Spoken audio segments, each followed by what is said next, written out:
Bismillahirrahmanirrahim. Assalamualaikum warahmatullahi wabarakatuh. Di depan saya sekarang ini ada Mini 4WD, ada dua. Udah hampir setahun ya nyobain main Mini 4WD ini, dan akhirnya mutusin maininnya ini gayanya B-Max GP dari Jepang. Agak asing mungkin ya buat bro-bro sekalian, ini mungkin agak asing karena ya ini kok rollernya banyak banget yang di sini. Terus ini apa kok ada double plate-nya di sini. Nah, nanti kita bahas. Jadi ini B-Max ini asalnya itu dari Jepang. Yang buat regulasi ini itu Force Labo. Force Labo itu semacam tim balap Mini 4WD gitu di Jepang. Dan cari di YouTube itu ada Force Labo. Secara umum sih sebenarnya B-Max ini beda ya sama side damper. Kalau side damper yang murni awalnya dibuat side damper itu bisa masuk di kelas B-Max, tapi makin kesini side damper itu udah banyak mengalami perubahan. Jadi awalnya side damper itu untuk pemula ya setahu saya, tapi makin kesini itu udah makin expert main side damper itu. Sekarang yang terkenal sih di Indonesia itu IDC. Nah, itu nggak sama sebenarnya sama B-Max, itu beda. Jadi ada beberapa poin regulasi yang dibolehin di B-Max tapi nggak dibolehin di IDC. Nah, dibolehin di IDC tapi nggak dibolehin di B-Max. Yang paling kentara itu kalau kalian lihat penggunaan plate sama roller. Nah, penggunaan plate sama roller di B-Max itu nggak dibatasin, jadi kalian bebas mau pakai berapa jumlah roller, berapa jumlah plate-nya.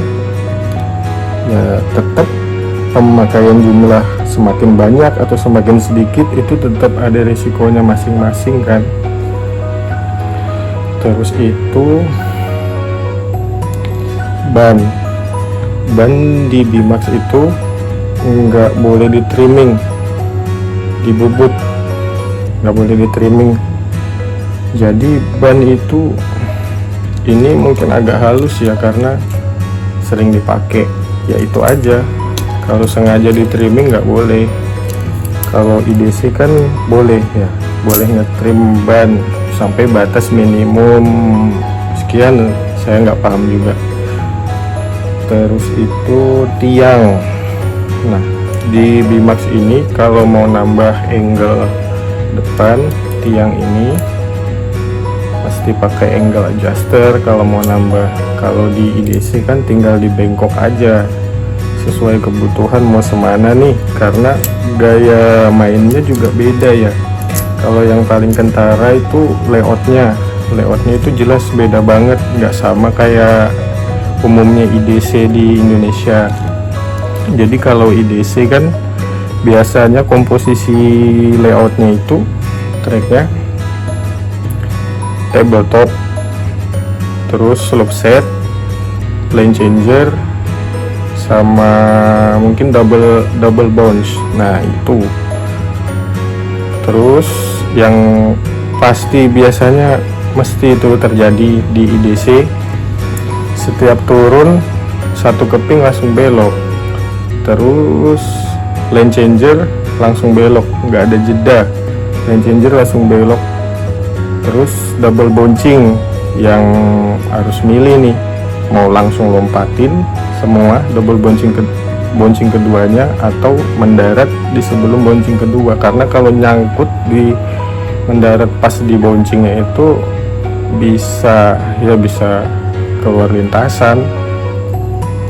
Nah itu ya, jadi dari tracknya beda, yaitu nggak bisa disamain cara melajunya juga nggak sama. Kalau kalian lihat di Jepang, di YouTube dari YouTuber Jepang itu, mereka itu mainnya memang nggak, kalau IDC kan lompat yang tinggi, yang jauh, mendarat pas di pojok, kalau bisa nggak ngerem, biarpun pakai sprint dash itu kalau bisa nggak ngerem. Baru itu ya nggak ngerem, bisa lewat lane changer, aman semuanya tanpa rem. Kalau di BMAX nggak bisa kayak gitu. Makanya kalau untuk BMAX sendiri, tracknya yang cocok untuk mereka ini rata-rata jarang ya hobby shop yang nyediain tracknya, rata-rata track IDC. Tapi kebetulan saya juga mainnya itu nggak terlalu apa ya, ini hanya main-main aja gitu, nggak terlalu nyeriusin gimana sampai mau ikut lomba apa gimana, enggak. Karena itu saya kalau lomba nggak ada waktu sih, nggak cukup waktu untuk ikut lomba, karena lomba di sini tuh kan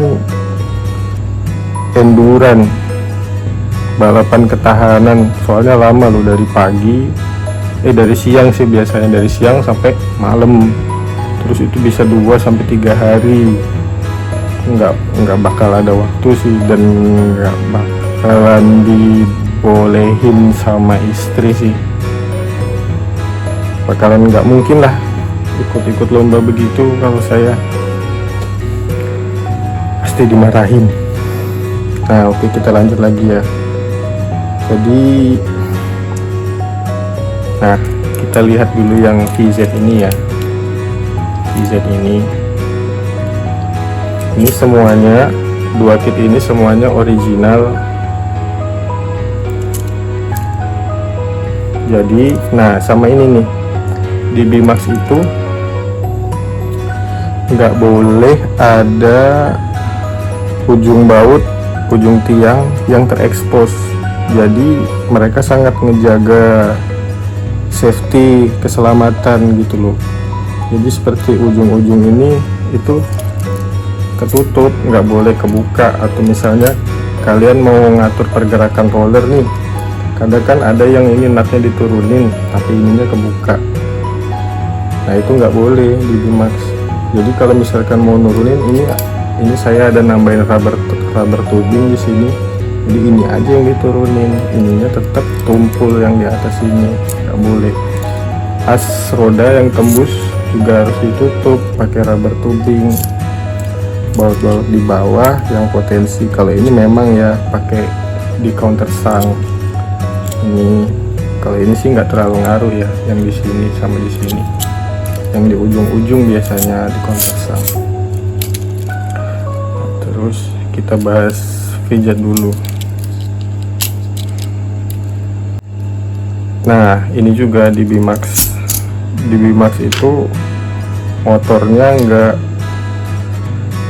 nggak dibatasin ya, bebas sampai sprint dash motornya. Jadi bebas milih yang mana. Ini sebenarnya agak ngeri ya pakai hyper dash. Motornya juga nggak saya lubangi tutupnya, karena memang saya nggak ada kebutuhan untuk ngelubangi motor ini. Jadi ini saya pakai hyper dash, gearnya tapi 5:1, dan remnya agak berat karena track yang biasa saya pakai tes, pakai main bareng adik saya itu terakhir lompat-lompat pendek, trek-trek pendek gitu. Jadi ya nggak bisa terlalu ngebut. Sama ini juga, ini malah pakai power dash tapi gearnya tetap 5:1. Ini VZ. Yang VZ ini kita buka dulu ya.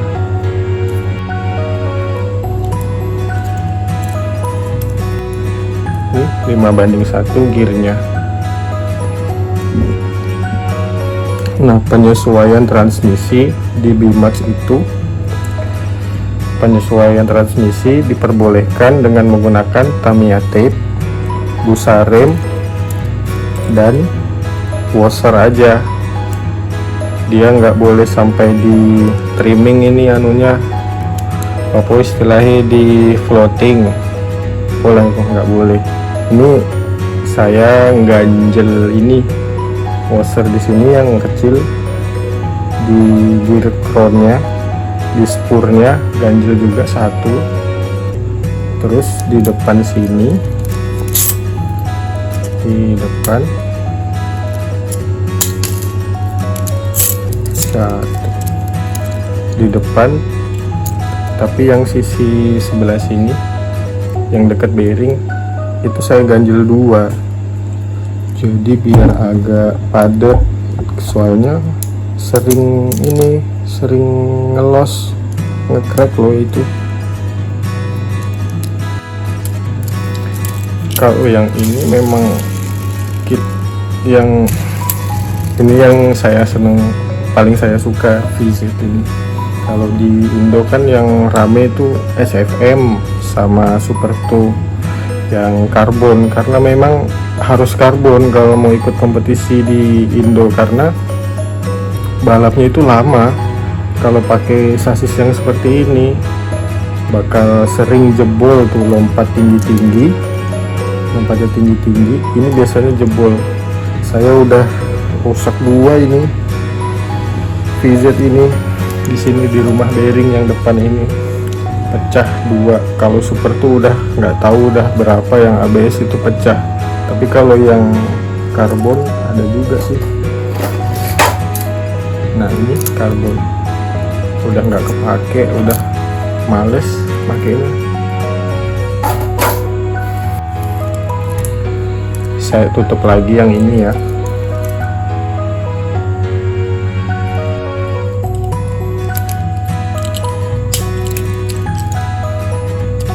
Ini Tekno,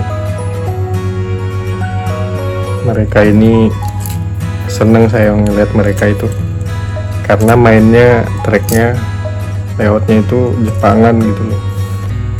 Startnya juga star tangan, nggak pakai box. Seneng lah, makanya saya waktu itu beli si Tekno Rakits, jual stiker, saya beli bagus, saya beli dua nih stikernya. Terus yang ini FMA, jadi FMA ini di Bimax itu sasis yang paling rame dipakai. Kalau di Indonesia kan SFM, nah kalau di Jepang itu FMA, sama-sama motor depan, tapi di sana itu FMA. Ini saya bodinya pakai Neo VQS, tapi di cowok begini. Nah kalau ini tuh untuk ngelindungin ini sih kanopinya, karena baru saya cat ini, baru di clear coat, lagi mengkilat-mengkilatnya. Kalau kelontang ntar ya lumayan sih, waktu ngetes ini lumayan berfungsi ngelindungin. Harusnya di tengah sini ya, tapi ya di Bimax memang udah umum sih kayak gini, mereka pakai rubber tubing. Malah ada yang di sini biasanya pakai mas damper balok yang gede itu, kiri kanan kan tiangnya dua tuh, dikasih ini rubber tubing atasnya.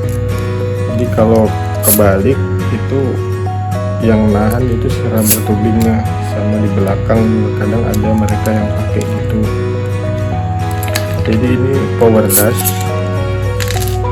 pakai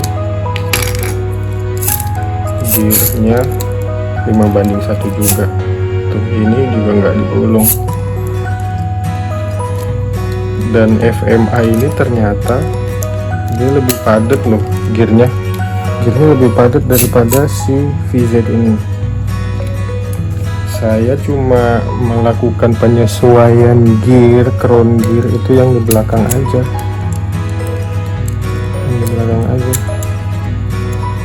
Oh ini nggak buka, saya baru ini main FMA. pengen ngerasain sasis yang paling rame di Jepang tuh kayak apa. Nah, ini di sini aja nambah 1 biji doang, yang di gearboxnya yang depan ini nggak ada. Nah, ini aneh ya propellernya, kok warna hijau ininya. Jadi kemarin saya tuh salah beli, mau beli hollow propeller buat FMA, saya beli yang FM. Saya pikir sama, ternyata beda. Yang FM tebal banget hollownya. Nah, ini dia kegedean kan, harusnya warna ungu. Sekalinya ini punya Super X FMA ini gede banget, ini bagong. Jadi kemarin ada propellernya ini cadangan satu lagi, saya ambil pinionnya aja pasang di sini. Jadi ini bukan hollow.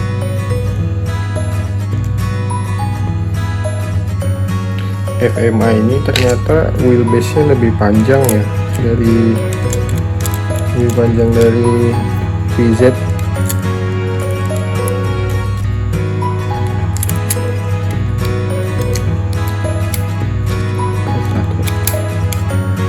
Yang FMA ini saya pakai fluorine coated steel bearing, yang ini bearingnya agak kurang bagus.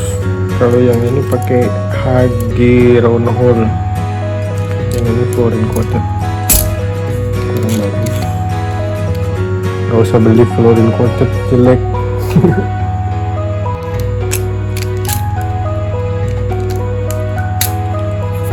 Nah, gimana?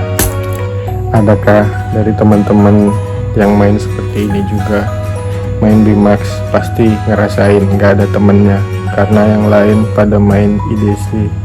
Iya, memang nggak ada temennya, malah dibilang aneh. Apa ini, rollernya banyak betul, plate-nya banyak betul. Sebenarnya kalau menurut saya pribadi ya,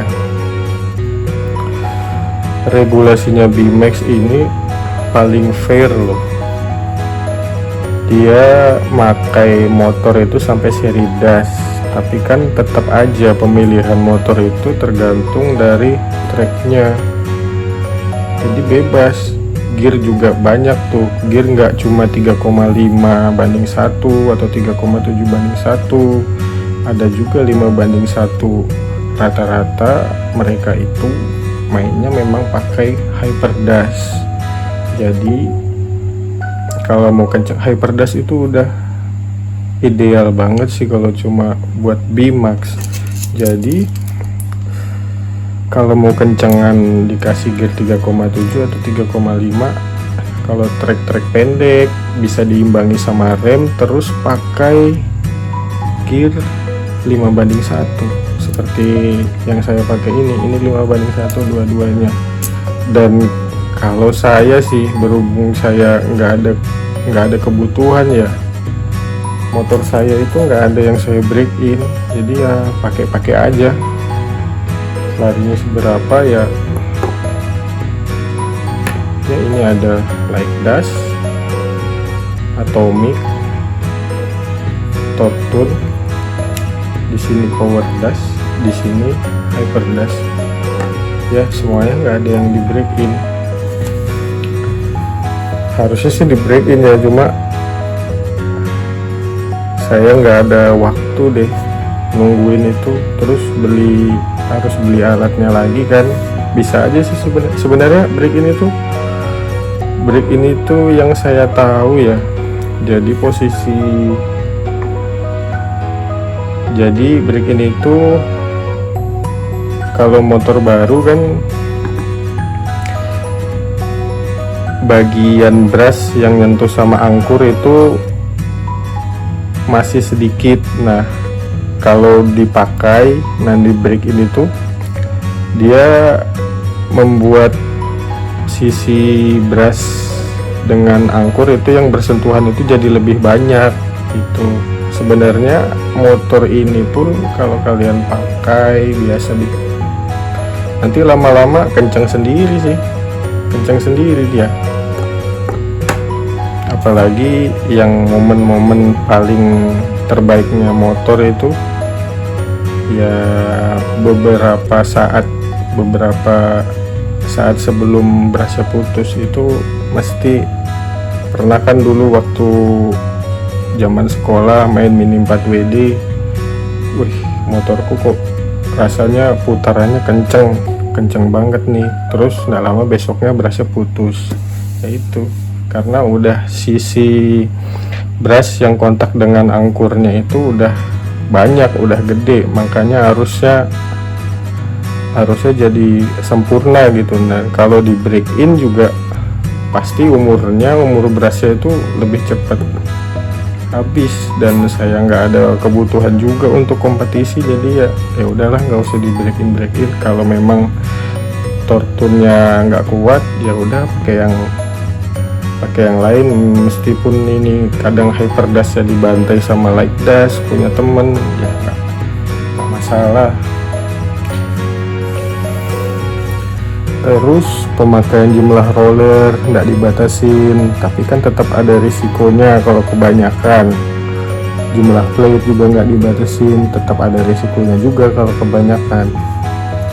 Sama kalau di Indonesia kan roller itu 3 pasang aja ya biasanya. IDC itu 3 pasang aja. Jadi depan sepasang biasanya, belakang 2 pasang atas bawah. Nah yang agak saya bingung itu ini kan double aluminium roller. Dia memang satu jumlahnya, sepasang kiri kanan, tapi namanya itu double. Yang ini 8, yang ini 9. Ya kan? Kalau kita nih punyanya di rumah cuma roller 9 ada, roller 8 ada, dipakai bersamaan, kan jadi 2 pasang hitungnya. Nggak boleh. Gimana? Lebih fair yang mana sebenarnya? Sebenarnya ini double, namanya aja double aluminium roller, dibungkusnya kan namanya double. Nah itulah, tapi nggak paham juga, saya juga baru main ini, belum ada setahun ngerasain mainan ini ya. Begitulah. Gimana teman-teman, ada nggak yang main VMAX? Pasti nggak ada temannya. Makanya di Indo itu karena sistem lombanya enduran ya, beli kupon, makin banyak kupon makin banyak juga kesempatan turun di track. Beli paket-paketan, kadang biasa satu paket 100.000 dapat 50 kupon. Kalau beli 6 paket dapat 600.000, lumayan juga ya, banyak. Nggak kuat saya kalau ikut seperti itu, dan istri pasti ngomel karena durasi lombanya lama banget. Terus itu ya bingung juga saya kok bisa motor itu dibolongi. Tapi ya awalnya memang bingung, saya bingung motor itu kok bisa sampai dibolongi ya tutupnya. Ternyata setelah saya lihat ya memang susah bro. Kamu mau melumasi motor dengan benar, mau ngeringin dengan benar sebelum turun trek, tapi udah dikejar sama panggilan kupon. Malah ada waktu saya nonton lombanya ya, pas kebetulan jalan sama istri sama anak, itu ada loh yang last minute, yang panggilan kupon, disemprot standar bearingnya kiri kanan, ini motornya langsung disemprot dari sini. Besoknya treknya minyak semua. Ya itulah, bingung juga kadang kok bisa begitu disemprot. Padahal sebenarnya itu nggak boleh loh, mobil sampai banjir itu, sampai banyak minyak semua. Gearbox bawahnya motor ini minyak semua. Terus sebenarnya gearboxnya Mini 4WD ini kan putaran cepat ya, bukan seperti gearboxnya sepeda motor yang dia kerendam oli, dibungkus packing. Kalian semprot sebanyak apapun, dia muter, dia pasti keluar. Jadi sebenarnya kalau untuk di gear ini pakai grease aja secukupnya, nggak usah sampai yang banjir gimana, nggak akan ngaruh apa-apa. Terus kalau di bearing sebaiknya pakai kontak cleaner aja di bearing, udah bagus kok. Jadi ya itulah teman-teman, ada ndak yang main Bimax? Itulah perbedaannya Bimax sama IDC. Jadi kadang saya juga bingung ya, ya mungkin wajar aja orang nggak ngerti, dikasih saran gini, nggak usah pakai rem, ini anunya diginiin aja, ini gini. Saya nggak nyari ke situnya sih main permainan ini. Yang saya paham tuh ya, permainan ini tuh asalnya dari Jepang. Ya pengennya aja sih bermain seperti dari mana permainan ini berasal, ya dari sana.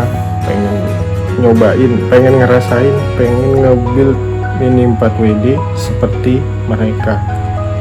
Ini kalau untuk open class pengen sih sebenarnya, cuma biayanya banyak sekali, bisa sampai 5-8 juta mungkin satu mobil. Oke, sekian dulu teman-teman, mohon maaf saya kalau ada salah-salah kata ya. Sekian dulu, assalamualaikum warahmatullahi wabarakatuh.